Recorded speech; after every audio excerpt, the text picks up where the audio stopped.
the moment of being on the ice rink in an art gallery environment is, you know, you can't replicate that in any other way other than having that experience yourself.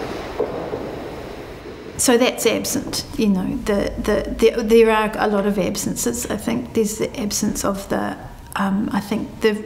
really palpable senses of the temperature, which is one of the things, you know, I recall really strongly about walking into both environments where it was actually set up as this cool air that surrounded the work, and a certain kind of silence in some ways that surrounded the work, with the sound of ice and skates on ice.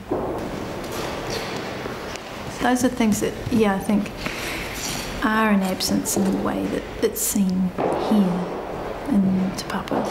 When I went back to school, I went back to university in the late 90s to do my master's degree at the University of Canterbury, and I was making a series of works where I was trying to think about the nature of being in an art gallery as a part, and a certain quality of, I think, things like a sort of solitariness. I had arrived at thinking about a certain idea of idleness and leisure time, and I was building this sort of set of thoughts around a certain sense of passivity and activity that was involved in being in an art gallery and being an audience in an art gallery. I'd been filming cruise ships coming in and out of Wellington Harbour because they sailed right past where I was living, and they would arrive early morning and they would usually leave at about 6 p.m. And at one summer, the first summer I was there, I would see one coming around Seatoon Point, and then I had enough time to walk from where I was, my house, to sort of where I could film and set up. And by the time I was set up, the cruise ship would be sailing past. I think I would have returned and looked at that footage because it was so still. It was this very, you know, slightly eerily calm crossing, and it was twilight, and it's called the Lilac Ship because the twilight kind of colour is lilac. So I was sort of making a simple connection there.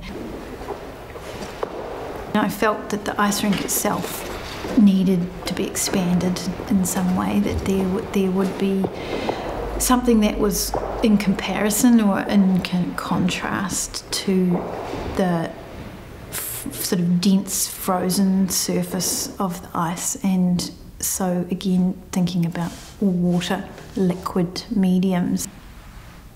Those things had developed in parallel, so the ice rink and the idea of making a functioning ice rink within an art gallery had been with me maybe for a year or two, and I had been filming the cruise ships more recently, and I think I decided, you know, maybe arbitrarily perhaps to begin with, that those two things could go together.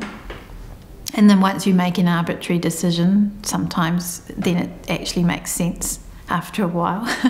So it's an attempt to set the mind of the person who's on the ice rink. It's an attempt to shift their thoughts, you know, elsewhere, and also the people who aren't on the ice rink to kind of give, who can see those two things in view.